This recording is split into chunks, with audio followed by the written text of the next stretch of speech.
안녕하세요. 얼마 전 믿는 도끼에 제대로 발등이 찍힌 70대 남자입니다. 여러분은 살아가면서 제일 중요한 것이 무엇이라고 생각하시나요? 전 여태껏 신뢰라고 생각하며 살아왔습니다.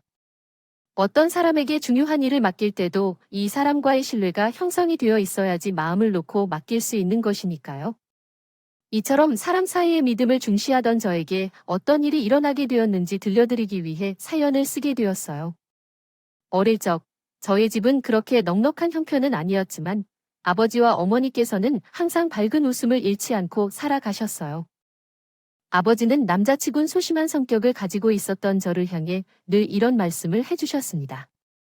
수철아, 사회생활하기 시작하면 싫어도 목소리 내야만 하는 순간이 오기도 하고 또 어쩔 수 없이 내가 나서서 해야 하는 순간도 생기게 될 거야. 그러니까 지금보다 목소리는 좀 더 크게, 어깨 허리는 쭉 펴고 당당하게 살아가도록 해라. 그런 아버지의 영향을 받아 성격이 조금씩 달라지기 시작한 저는 열정으로 똘똘 뭉친 청년으로 성장할 수 있었습니다.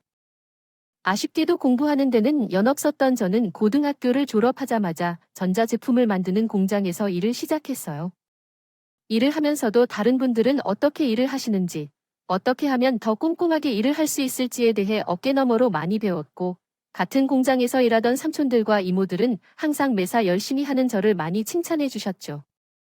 수철이는 매사 열심히 하니까 어디 가서 배우를 일은 없겠어. 열정이 있어 노력하는 나이 많은 사람이라도 수천을 보고 배워야 한다니까. 20대 때는 그렇게 일을 하되 연이 없었고 32살이 될 무렵 제자립에 결혼을 좀 했으면 좋겠다는 지인의 소개를 통해 지금의 아내를 만나게 되었어요. 그녀는 성품이 너무 따뜻하고 좋은 사람이라 놓치기 싫은 마음에 저희는 만난 지 1년 만에 결혼식을 올렸고 연년생으로 두 딸이 세상에 태어났습니다. 10년이 넘는 시간 동안 전자제품 공장에서 일을 하며 많은 것들을 배워온 전차인 전 40대 초반이라 나이에 작은 공장을 차리게 되었어요. 하지만 생각했던 것 이상으로 사업이라는 건 쉽지 않더군요.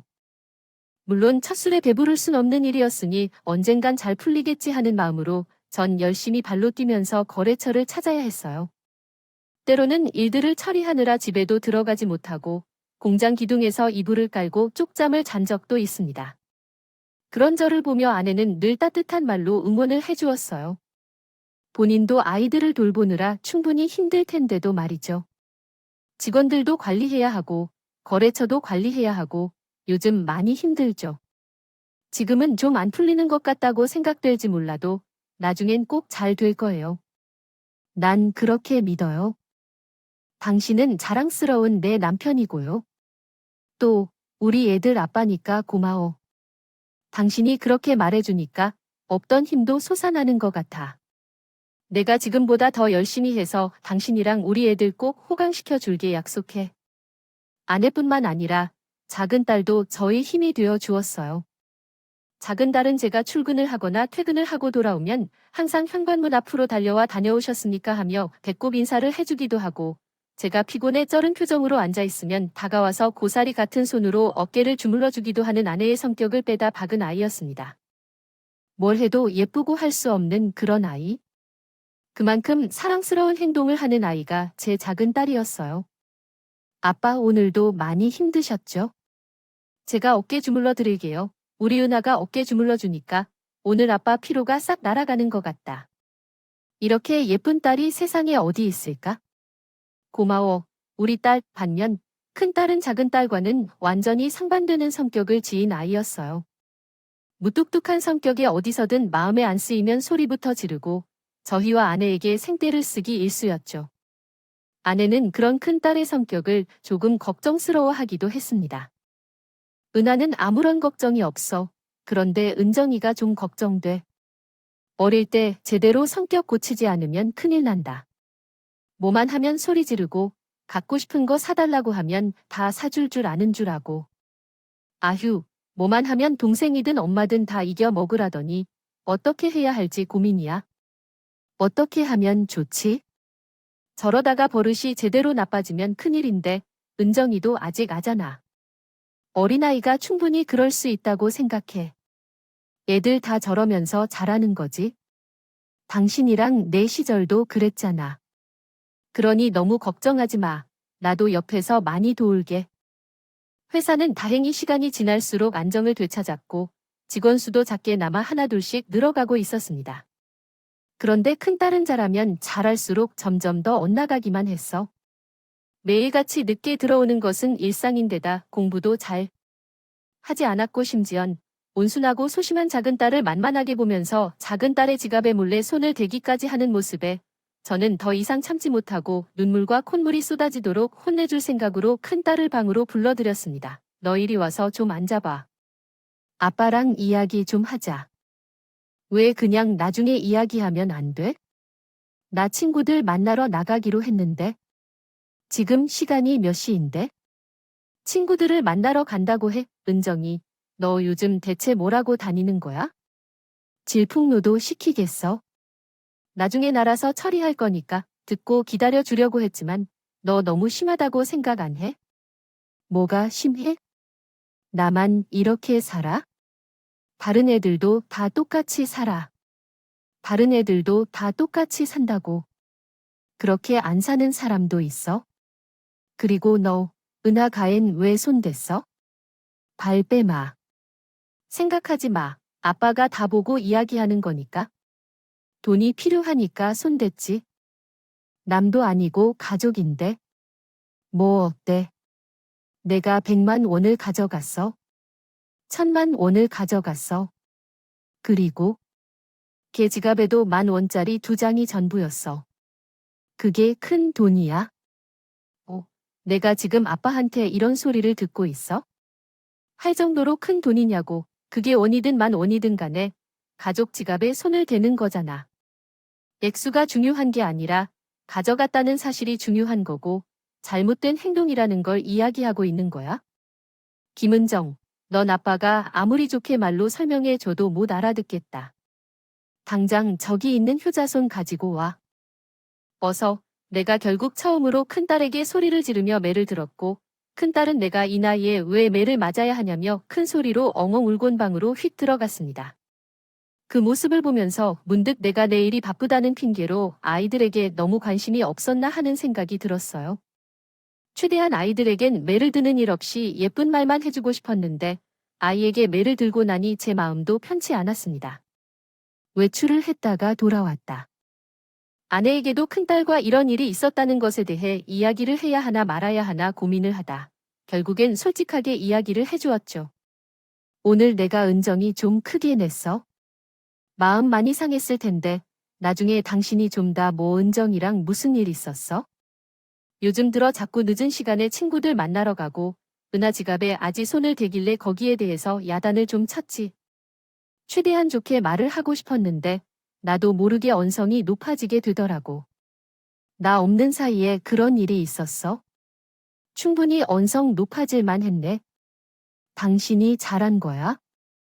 혼낼 건 제대로 딱 짚어서 혼내야 맞는 거지. 안 그래도 부쩍 얼굴에 화장하고 아니고 내가 무슨 말만 하면 짜증내고 내가 이상해지고 내가 못한 걸 당신이 다 해줬네. 너무 걱정하지 마. 당신 아빠로서 해야 할 일을 한 것뿐이니까. 아내는 되려 저에게 혼낸 걸 잘했다고 말하더라고요. 딸이라도 혼낼 건 제대로 짚어서 혼내야 한다고 하면서 제가 화를 내며 매를 둔 것이 효과가 있었던 건지 다음 날 큰딸은 제게 와서 본인이 잘못한 것 같다고 사과를 했어요. 아빠, 잘못했어요. 딸, 정말 반성을 하고 있는 거지? 지금 상황을 모면하려고 억지로 하는 건 아니죠? 아빠네 사과 받아줄 생각 전혀 없어. 아, 그럼 내가 진짜 잘못했다 생각해서 사과하지? 그런 생각도 안 드는데 사과하는 거겠. 아빠, 진짜 날 뭘로 보는 거야? 그래, 알겠어. 다신 다른 사람 지갑에 절대 손대지 말고 친구들이랑 너무 늦게까지 돌아다니지 말고 엄마 아빠 말 잘 듣고 은하 괴롭히지 말고 사이좋게 지내고 한 번만 더 그러면 아빠 또 어제처럼 화낼 거야. 아니, 어제보다 더 무섭게 화낼 거야. 그땐 아빠 선에서도 안 끝나고 엄마한테도 혼나게 할 거야. 그러니까 앞으로 절대 그러지 마 알겠지? 아, 알았어. 그 사건이 일어난 후에 우리 집에 별다른 큰일은 일어나지 않았어요. 큰딸은 고등학교를 졸업한 후였죠. 바로 취업을 하게 되었고, 작은 딸은 대학교 수석 입학을 하게 되어 장학금을 받고 입학을 하게 되었죠. 그동안 정말 많은 일들이 있었지만 딸들도 각자의 자리를 찾아갔고 회사는 저와 직원들의 노력으로 점차 성장해 직원 수가 어느덧 25명으로 늘어났답니다. 정말 맨땅에 머리를 박는 수준으로 시작한 아무것도 없었던 중소기업에서 이제는 연매출 30억을 달성하는 업계에서 실력을 인정받는 공장으로 우뚝 서게 되었어요. 모두의 노력으로 좋은 결과를 만들어내니 정말 뿌듯하고 기분이 좋더라고요. 그렇게 평화로운 날이 계속되던 어느 날, 오랜만에 가족들끼리 모여 식사를 하는 자리에 20대 중반이 된 큰딸이 뜬금없이 결혼을 하고 싶다는 이야기를 꺼냈습니다. 그 이야기가 나오자마자 작은 딸은 먹던 밥을 뿜어내고 저와 아내는 놀란 표정으로 딸의 얼굴을 쳐다만 보고 있을 수밖에 없었어요. 딸의 나이는 고작 27세였죠. 정도였기 때문이었습니다. 결혼이라니, 은정이, 너 남자친구가 있었니? 만난 지 한 10개월 정도 됐어. 근데 왜 말을 안 했어? 남자친구가 생겼음 생겼다고 말이라도 해주던지. 엄마, 아빠, 지금 너무 놀라서 말도 안 나온다. 뭘 놀래? 예전에 시집가서 애도 낳았을 나인데. 물론 결혼을 일찍 하는 사람들도 있었지만 큰딸은 아직까지 준비가 전혀 되어 있지 않은 상황이었기에 걱정이 되었죠. 결혼이라는 건 좋아한다는 마음으로만 하는 것이 아니었기에 걱정되고 신경이 쓸 수밖에 없었어요. 아내는 딸에게 최대한 알아들을 수 있게 잘 설명을 해주었습니다. 딸, 좋아하는 마음 하나라도 충분히 결혼할 수 있지. 근데 어느 정도 준비는 되어 있어야 하지 않겠니? 결혼식 비용도 있고, 또 집도 사야 할 거고, 가전제품도 사야 할 거고 들어가는 비용이 한두 푼이 아닐 텐데. 그리고 10개월밖에 안 만난 거면 서로 아직 생활 습관 같은 것도 모를 텐데 너무 섣불리 결정한 건 아닐까? 그런 건 걱정하지 마. 저도 남자친구도 어느 정도 모아놓은 돈 있어요. 그리고 계획 없이 무작정 결혼 이야기 꺼낸 거 아니야? 정말이 사람 아니면 안 되겠어서 그만큼 좋은 사람이라서 그래. 나 결혼하고 싶어. 어떤 사람들은 하루 만나고도 결혼 결심해서 지금 애 낳고 잘 산대. 10년 만나고 결혼해도 갈라서는 사람들은 갈라서고 하루 만나고 결혼해도 잘 살 사람들은 잘 살아. 엄마 좋아하는 마음으로 홧김에 저지르는 말 아니야. 진심이야. 결혼하고 싶어? 아휴, 알았어. 내가 정말 결혼을 하고 싶다면 이번 주말에 집에 한번 데리고 와. 엄마, 아빠도 어떤 사람인지 알아야 결혼을 허락해주던지 말던지 할 거 아니야. 알겠어. 그럼 이번 주 일요일에 집으로 데리고 온다. 애 덤덤한 척했지만 속으로 많은 걱정이 되었습니다. 딸은 분명히 아니라고 말했지만 저희 부모님은 분명 딸이 순간의 뜨거운 감정으로 결혼을 결심한 거라는 생각이 컸기 때문이었어요. 그럼에도 불구하고 내심 어떤 사람일까? 얼마나 좋은 사람이면 저렇게 결혼을 하고 싶어 할까 싶어 궁금하기도 했죠. 그렇게 일요일이 다가왔고 약속 시간에 맞춰 큰딸이 남자친구를 딱 데리고 들어왔는데 저와 아내는 아주 깜짝 놀랄 수밖에 없었어요. 처음 뵙겠습니다. 은정이 남자친구인 경호라 합니다. 군더더기 없이 깔끔한 이미지, 듣기 좋은 나긋나긋한 목소리와 예의까지 딱 봐도 모든 것이 완벽한 청년인 듯 보였죠. 식사할 때도 저희 부부가 먼저 숟가락을 든 후에야 식을 시작하는 등 가정교육도 확실하게 잘 배운 듯 했어요. 아주 형식적인 질문들이 끝나고 약간 어색한 분위기가 이어지다 아내가 딸의 남자친구를 향해 질문을 던졌습니다. 아까부터 궁금했던 건데 자네 왜 은정이랑 결혼을 하고 싶은 건가? 만난 지 얼마 되지도 않았다면서. 다른 의도는 없고 그냥 좀 더 알아보고 결혼을 해야겠다. 아니라.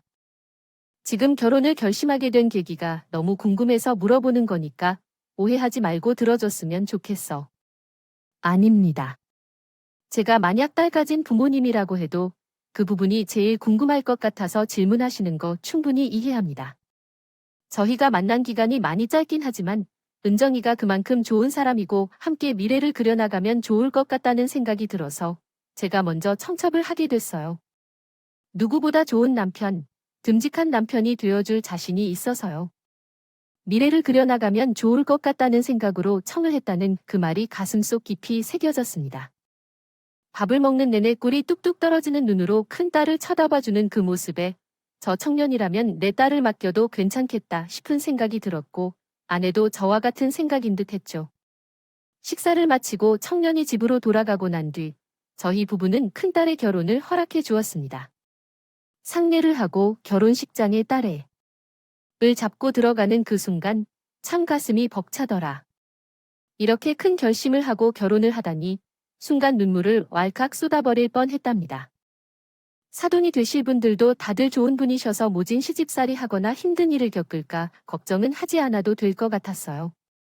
큰 사모는 결혼식 도중 저에게 냅다 큰절을 하며 따님을 주셔서 감사하다고 앞으로 제 아버지 어머니처럼 오시겠다며 소리를 질러 식장을 한바탕 웃음바다로 만들기도 했습니다. 큰딸은 시집을 간 이후 연락을 자주 하진 않았어요. 아마 신혼생활을 보내느라 정신이 없는 거겠지 생각했죠. 저희 부부를 제2의 아버지 어머니로 모시겠다는 큰 사모도 말과는 다르게 저희에게 크게 연락을 하거나 살갑게 굴진 않았습니다. 종종 명절에 집에 올 때면 온갖 선물 세트를 하나 들고 와서 장인 어른장, 사회 왔습니다 하고 소리치는 것이 전부였죠. 저에게 잘하는 건 바라지도 않으니 딸이랑 만 사회좋게 지내면 좋겠다. 저희 부부는 이렇게 생각했습니다. 큰딸이 시집을 간 지 몇 년 후 중견기업에 들어가 착실하게 돈을 벌면서 지내던 작은 딸도 같은 회사에 다니는 건실한 동갑내기 청년이랑 결혼을 하게 되었어요. 두 딸들이 모두 커서 시집을 가게 되니 말로 형용할 수 없는 감정이 마구 밀려오더군요. 은정이 이어 은하까지 결혼을 하는구만. 이제 우리 집안의 대소사는 다 끝났네. 그런데 말이야, 참, 내 배 아파. 낳은 자식들이 저렇게 다 커서 웨딩드레스를 다 입고 그렇게 눈물과 축복 속에 결혼식을 마무리한 뒤 집으로 돌아가려는데 큰딸이 할 말이 있다며 저를 덥석 붙잡았어요. 식장에서 저에게 무언가 할 말이 있는 듯 망설이는 것이 보였는데 물 보고 직감했습니다. 아, 무슨 일이 있구나 하는 것을 말이죠. 너, 무슨 일이 있냐? 이 아빠, 속일 생각하지 말고 솔직하게 말해. 아빠, 이서방이란 말이야. 아빠, 회사에 취업 좀 시켜주면 안 될까? 뭐, 이서방을 갑자기 왜 이서방 회사 홍보팀에서 일하고 있는 거 아니었어? 회사가 경영난 때문에 문을 닫았대. 여기저기 직원을 내고 있는데 다들 연봉을 낮춰서 부르느라 아주 혈안이 되어 있는 것 같아. 근데 생각해보니까 아빠가 회사 대표인데 사이가 뭐하러 취업 준비를 해? 그냥 아빠 회사 꽂아주면 되는 거지. 그러니까 아빠, 이서방 좀 꽂아주라. 이서방이 잘해서 분명 아빠 옆에 두면 도움될 거야. 이놈의 자식이 아빠 회사가 뭐 놀이터인 줄 알아? 그리고 이서방 홍보팀 출신이잖아. 우리 회사랑 공장이야 서방이랑 이 한 곳이랑 나으기 종류 자체가 틀리다고. 회사에도 홍보 잘하는 사람 하나쯤 있으면 좋잖아. 홍보를 만드는 것도 잘하고 말도 잘하고 계약할 때 달고 다닐 수도 있고. 좋지. 뭘 그래 그러지 말고 내 얼굴 봐서라도 아빠 제발 부탁이야. 엄청 찝찝한 기분이 들었지만 내 딸이 이 정도로 부탁을 하고 있기도 하고 또한 마침 사무직 쪽에 직원 한 명을 구하고 있었기 때문에 장인 어른이 운영하는 회사인데 별다른 사고를 치겠다 싶은 마음에 저는 큰 사위를 우리 회사에 입사시켜 딸에게 큰 사위를 받아주겠다고 하니 그날 저녁 큰 사위가 저희 집으로 찾아와 대뜸 큰 절을 올리더라고요. 너무너무 감사하다고 정말 시도 때도 없이 뿌려 먹어도 된다며 말이에요. 감사합니다. 장인 어른이 은혜 죽을 때까지 하니 죽어서도 잊지 않겠습니다. 중요한 거래가 있는 자리엔 무조건 절 데리고 가 주십시오. 저 멀리 외국까지 회사 이름을 알릴 자신 있습니다. 절 그냥 마당쇠 언제든지 쓰 주십시오. 아이고, 하여튼 말은 청사뉴스야. 그렇게 고마우면 들어오고 나서 내 이름을 들먹이며 놀고 먹을 생각 말고 다른 직원들이랑 똑같이 열심히 일하게 난 내 가족이라고 편히 봐주고 이런 사람 아니니까 이거 바라고 들어오는 거면 애당초 들어오지 않는 게요. 나을 거야? 아니, 그럴 리가 있겠습니까? 장인은 아주 영혼까지 바쳐 열심히 일하겠습니다. 제 걱정과는 달리 큰 사위는 회사에 들어와 정말 열심히 일해주었고, 다른 직원들과도 굉장히 빠른 속도로 친해지게 되었어요. 일처리도 빠른 데다가 워낙에 말도 잘해 임직원들 사이에서도 평판이 굉장히 좋았죠. 이번에 새로 들어온 친구 대표님, 큰 사위 맞죠? 결혼식장에서 봤어요. 사실 대표님 가족이라서 인맥발로 들어온 줄로만 알았는데 일처리가 굉장하더라고요. 다른 직원들이랑 엄청 잘 지내고 그래요.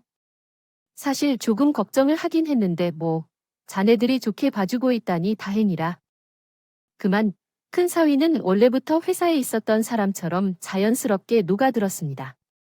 중요한 미팅이 있는 날이나 새로운 거래처에 계약을 하러 가는 날은 직급이 낮았음에도 불구하고 항상 제 옆에 큰 사위가 동행을 하게 되었는데 큰 사위를 데리고 일을 보러 다니는 날엔 모든 일들이 막힘없이 진행이 잘 되었어요. 홍보물을 제작하는 것도 큰 사위 혼자 도맡게 되어 외주에 맡기는 돈도 굽고 계약이나 미팅은 하는 족족 좋은 결과를 이끌어내니 큰 사회에 대한 저의 신뢰도는 날이 갈수록 높아져 가고 있었어요.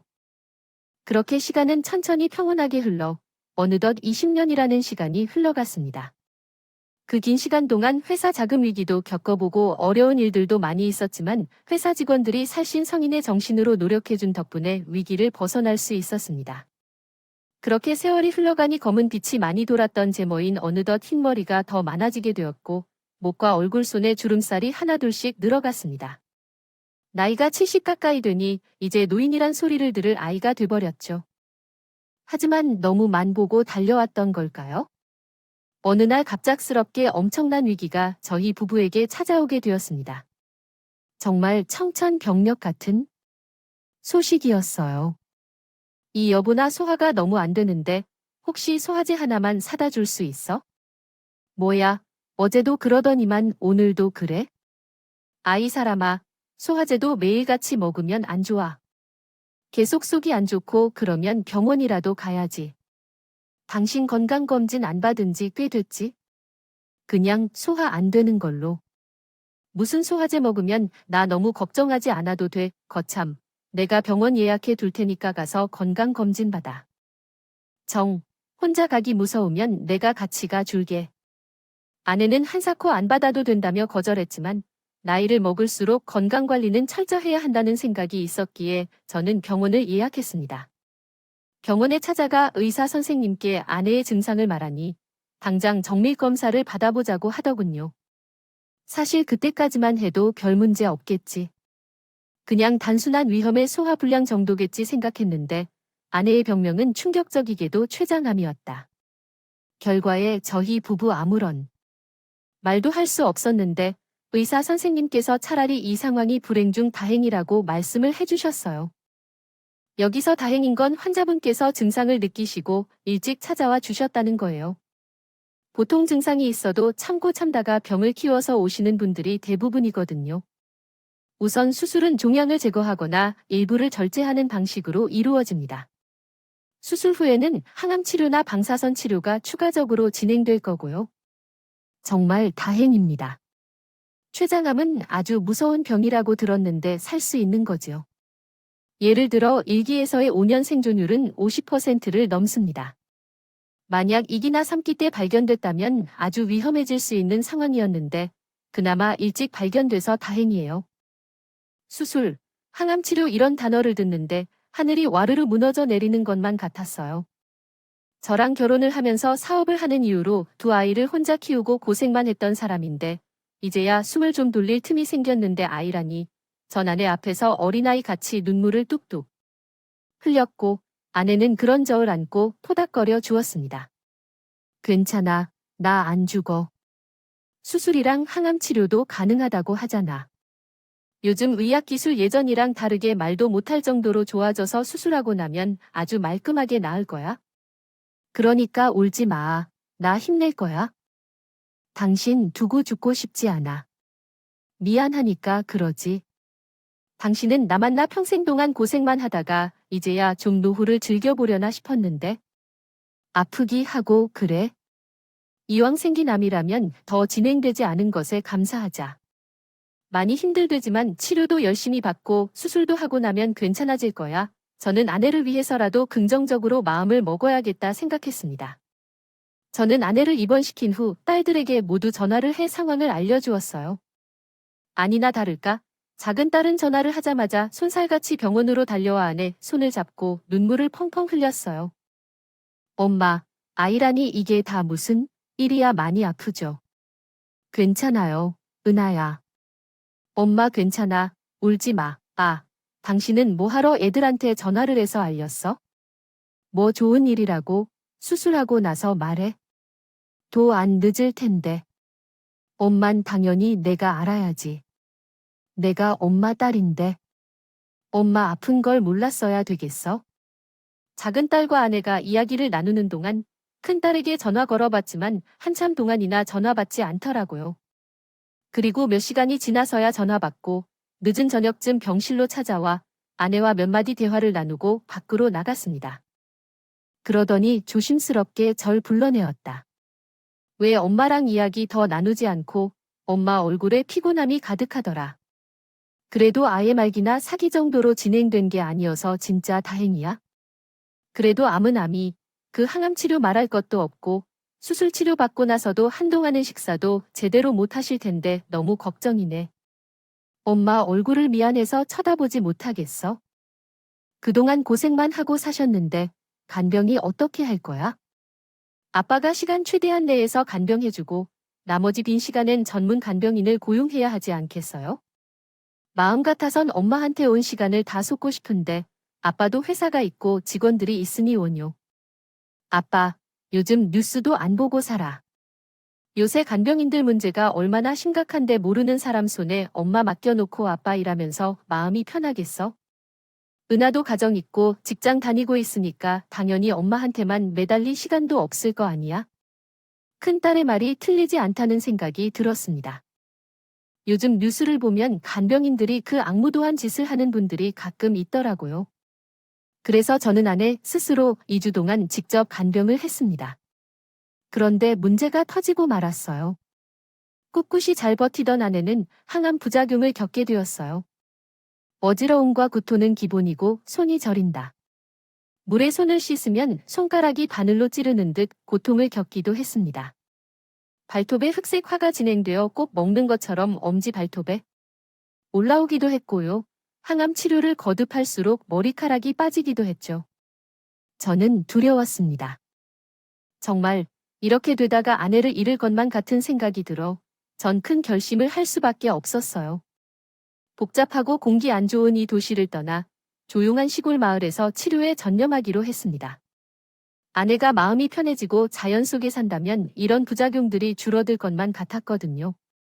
실제로 인터넷에 검색해보니 아내와 같은 증상을 겪은 분들이 많으시더라고요.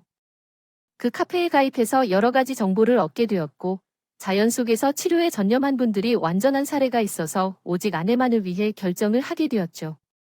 그런데 문제는 회사였습니다. 회사를 오랫동안 비운다면 차질이 있을 것 같았어요.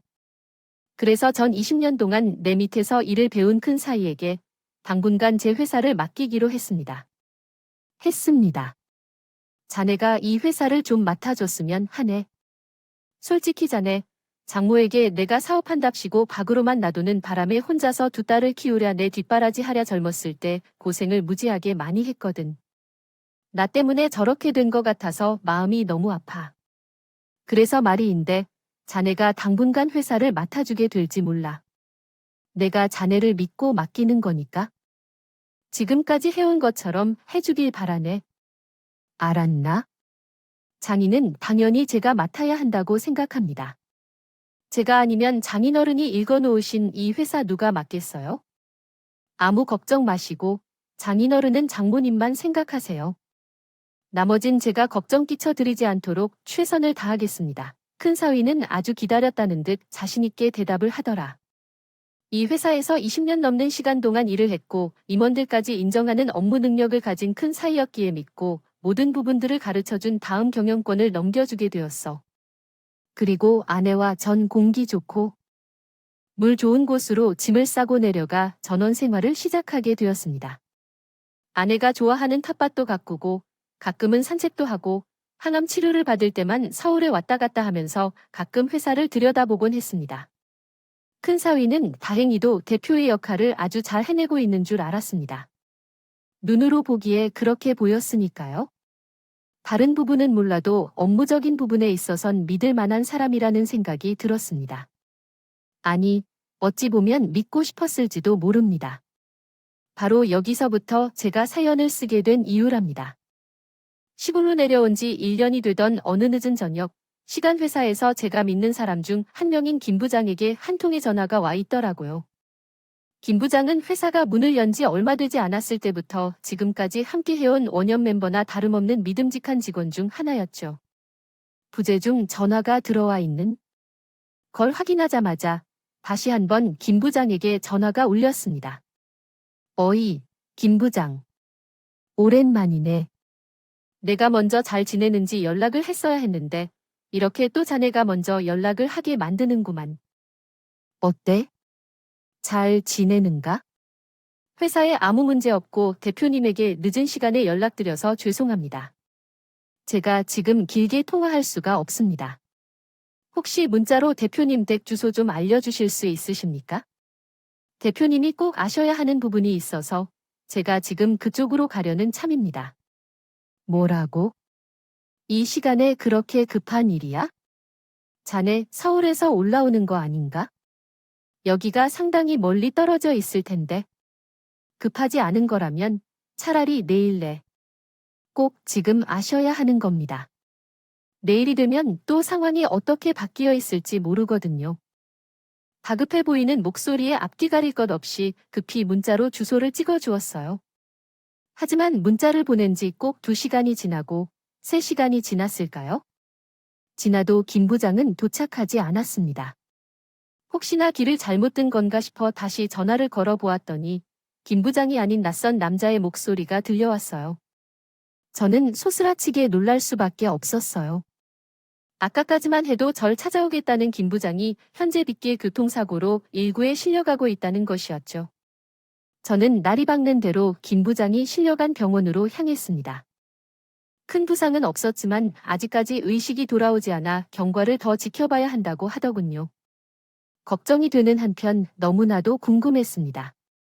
그렇게 먹기를 달려오면서 아직 저에게 꼭 전하고 싶었던 것이 무엇이었는지 말이죠. 그리고 3일 만에 마침내 김 부장은 혼수 상태에서 깨어나게 되었어요. 김 부장, 드디어 정신을 찾는가? 내가 누군지 알아보겠어?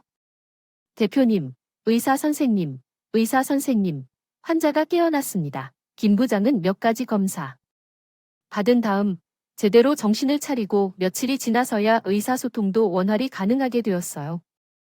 어느 정도 안정된 모습을 보이자 저는 김 부장의 손을 꼭 붙잡고 물어보았죠. 자네, 대체 무슨 일이야? 나한테 전해야 될 말이 뭐길래 그 늦은 시간에 비도 내리는데 오다가 이렇게 안 당해도 될 사고까지 당하고. 그 말이 뭔지 말해줄 수 있나요, 대표님? 이제야 이야기를 하는 절 용서해 주십시오. 다른 직원들을 대표해서 제가 대표님께 직접 말씀드리러 왔습니다. 이젠 더 이상 모른 척 눈 감고 입 닫고 넘어갈 수가 없어서요. 그러니까 눈 감고 입 닫고 넘어갈 수 없는 중요한 일이 뭐냐 말이죠. 김 부장의 입에서 나오는 이야기들은 아주 충격적이었습니다. 큰 사이가 대표 자리에 앉고 나서부터 회사는 완전히 변했다고 하더군요. 채용 비리를 통해 본인과 임원들의 지인 중심 회사를 만들어갔고 오랫동안 근무를 하던 직원들에겐 온갖 갑질을 서슴지 않고 일삼아 결국 내쫓아버리는 데다가 회사 돈을 야금야금 횡령해서 주식과 무리한 투자를 하는 등 오감 만행들을 저지르고 있다는 걸 듣고도 믿을 수가 없었습니다. 알고 보니 회사 회계 업무를 맡은 회계 책임자까지 사위놈이 포섭을 해서 회사 자금을 마음대로 집행했다고 했습니다. 너무 큰 배신감이 들었어요. 그 회계 책임자 제가 직접 뽑은 사람이었고 오랫동안 절 보필한 사람이기도 했습니다. 회사에서 제가 유일하게 믿는 사람 중에 대표적인 인물이었어요. 뭐야, 그놈이 나한테 어떻게 그럴 수가 있어? 도대체 사위놈이 어떻게 꼬셔 포석을 당할 수가 있냐고. 회계뿐만이 아닙니다. 인사 담당자도 포섭이 됐어서 아주 지금은 그들만의 세상입니다. 아마도 큰 사위에게 회사를 물려준다는 소문이 파다해서 미리 줄을 쓴 것 같습니다. 너무 충격의 연속이었어요. 믿는 도끼 발등 찍힌다고 하더니 바로 이런 걸 두고 말하는 것 같았습니다. 지금까지 제게 보내온 회계 자료, 회사 매출 등등 모든 게 다 거짓이었고 저를 안심시키기 위한 그들의 계략이었던 거죠. 자네, 그 말이 전부 다 사실인가? 증거 있나? 증거 있냐? 말이야, 내 위라서 아니라 정말 일처리 하나 완벽한 놈이었는데. 자네 말대로라면 그게 다 보여주기식 연기였다는 거잖아. 당연히 안 믿으실 것 같았습니다. 증거는 다 준비해 두었고요. 옆에 보시면 제 가방이 있을 겁니다. 그 안에 저희가 그동안 수집해온 자료가 다 있습니다. 저와 박 부장 이 과장은 그들에게서 포섭되지 않았어요. 거절했더니 절 회사에서 자르려고 하고 있습니다. 대표님, 도와주십시오. 이대로 가다간 저희도 쫓겨나게 생겼고 회사가 망하기 일보 직전입니다. 김 부장의 가방 안을 들여다보니 그동안 수집해온 자료들이 한 뭉텅이로 들어있더군요. 그리고 USB, 음성 녹음 등 김 부장과 그 측근들은 회사를 위해 오랫동안 증거를 수집한 걸로 보였습니다. 이 문서는 뭔가 회사 공금을 몰래 빼돌려에 투자했다고? 이건 또 뭐야? 이거 비자금일까? 나 몰래 회사 돈을 빼돌리고 있었던 거야? 맞습니다. 회계 책임자하고 둘이 작정을 하고 빼돌리고 있었어요. 다행히도 회계 쪽에 일하는 직원이 우리에게 양심 제보를 해서 알게 된 겁니다. 뭐야? 이럴 수 없네. 내가 아주 짐승 새끼 키웠어. 김 부장, 내 자네에게 정말 면목이 없네. 한동안 아내가 아파서 회사를 그놈에게 맡겼던 거였는데 이따위로 장난질을 쳐대고 있을 줄은 내 꿈에도 몰랐네. 대표님이 여태껏 키워오신 저희 회사, 이제 다시 제자리로 돌릴 때가 된 것 같습니다. 저는 김 부장이 모아놓은 자를 들고서 한치의 망설임도 없이 회사로 향했습니다.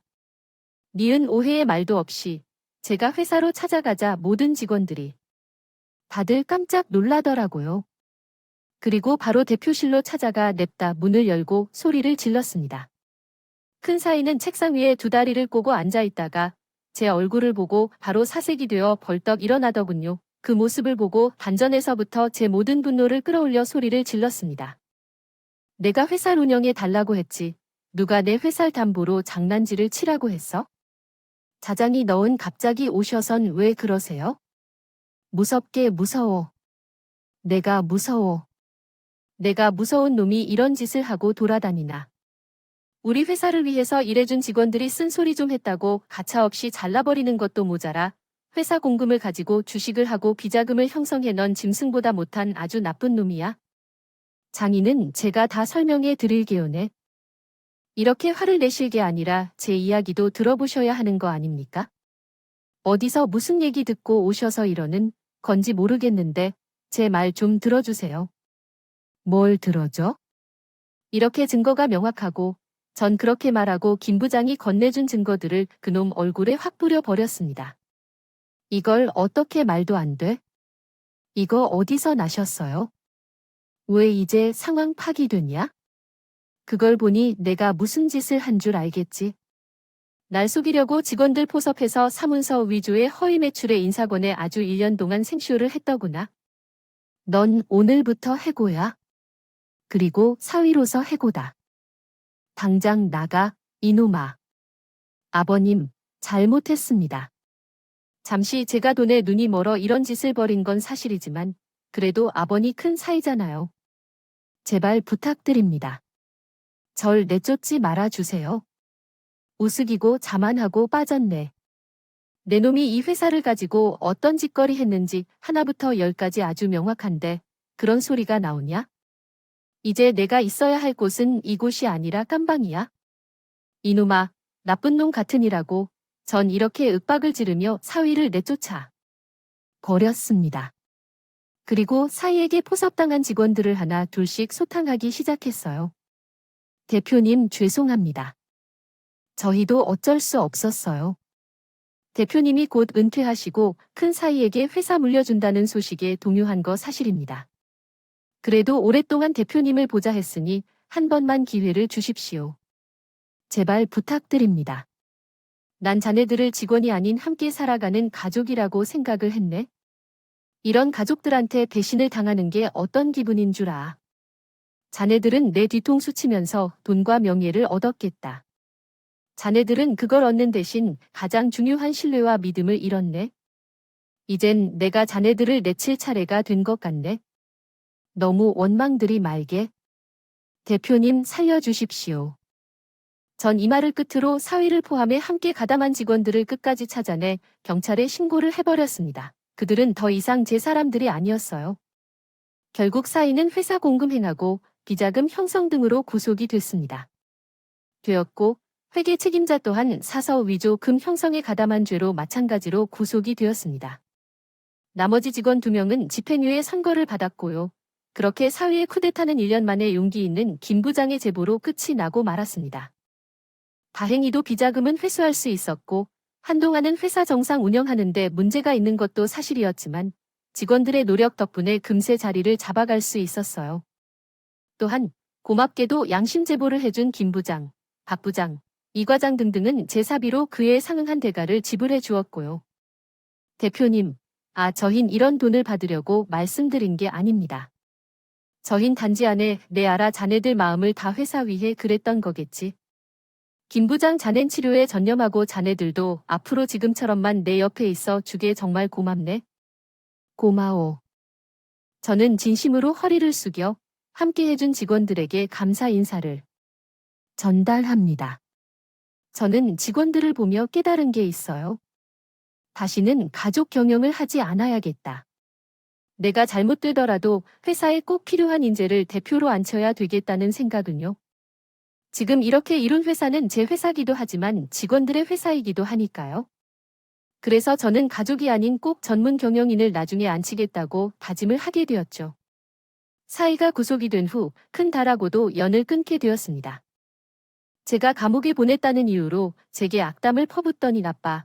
진짜 너무한 거 아니에요? 아무리 그래도 사위를 콩밥 먹게 할 수 있냐고요? 비자금 형성할 수도 있는 거지. 진짜 너무 독하시네요. 뭐라고 지금 내가 이 예비한테 할 소리냐? 지금 난 안 보이고 내 남편만 생각을 한다는 게야? 내가 널 잘못 키웠구나. 한참을 잘못 키웠어. 내가 엄마를 보러 1년 동안 시골에 온 적이 있냐? 엄마, 괜찮냐고 안부 전화를 제대로 한 적이 있어요. 그러고도 내가 자식이야. 엄마한테는 아빠가 있잖아요. 은하랑 제부도 자주 찾아. 된다면서요? 그럼 됐지. 우리까지 꼭 갈 필요 있어요. 너 지금 말 다 했냐네? 동생 반의 반만 닮아봐라. 대구, 난 내 남편 빼줄 생각도 없고 사이로도 인정 못하니? 그렇게 알아? 이거 사나참 이렇게 나오신다. 이거죠. 알았어요. 저도 영원히 제 머릿속에서 아빠 지울 테니까 우리 인연 끊어요. 서로 안 보고 사는 게 편할 거 아니에요. 참, 인생이라는 게 제 딸 자식을 보니 허무하더군요. 평생을 키워왔건만 자기 뜻대로 안 되니 부모랑 인연을 끊자고 하는 딸을 보며 자괴감마저 들었습니다. 그토록 사랑했던 딸이 나이 먹으니 이젠 부모가 부모로 보이지 않나 봅니다. 그렇게 저와 딸은 남남이 되고야 말았습니다. 그렇게 2년이라는 시간이 흘렀어요. 아내는 그동안 항암 치료를 열심히 받고 힘든 상황을 잘 이겨냈던 덕분에 많이 좋아졌습니다. 상태입니다. 의사 말로는 이대로만 가면 완치 판정을 받을 수 있다고 하더라고요. 힘든 과정을 이겨내준 아내에게 얼마나 고마운지 모릅니다. 지금은 작은 딸이 회사를 그만두고 시골에 내려가 아내를 보살피는 중이랍니다. 엄마를 생각하는 마음이 얼마나 대단한 줄 몰라요. 그런 딸이 저는 참 좋습니다. 정말 열 자식이 안 부럽다는 말이 이런 걸 보고 말한 것 같습니다. 작은 사이도 주말마다 손주들과 함께 시골로 내려가 아내를 보러 오고 있고요. 작은 사인 참 욕심도 없고 사람이 얼마나 착한 줄 모릅니다. 정말 가정적이고 장인을 생각하는 마음은 대한민국 제일입니다. 저는 지금 작은 딸 덕분에 회사 일에 전념하고 있습니다. 회사는 문제없이 잘 진행이 되고 있고요. 언젠간 여기까지 있게 해준 고마운 분들에게 꼭 보답을 하고 싶습니다. 여러분 면종 복배 아는 말이 있습니다. 겉으론 복종하는 척하지만 속으론 배신을 할 기회를 호시탐탐 노리는 사람을 말하죠. 저에겐 큰 사이 놈이 꼭 그런 사람이었더라면 괜찮을 거라 믿었던 사람에게 배신당하는 것이 얼마나 아프고 고통스러운 일인지 이번 기회를 통해 알게 되었습니다. 모든 사람이 다 그렇진 않겠지만 중요한 일을 맡길 땐 한 번 더 신중하게 고려해 보아야 하는 것이 좋을 것 같아요. 돌다리도 두드려보고 건너라는 말이 있듯 아무리 믿는 사람이라 하더라도 한 번쯤 더 신중하게 생각을 해보고 결정을 하시는 것도 좋다라는 말씀을 드리고 싶습니다. 제 이야기 여기까지 하도록 하겠습니다.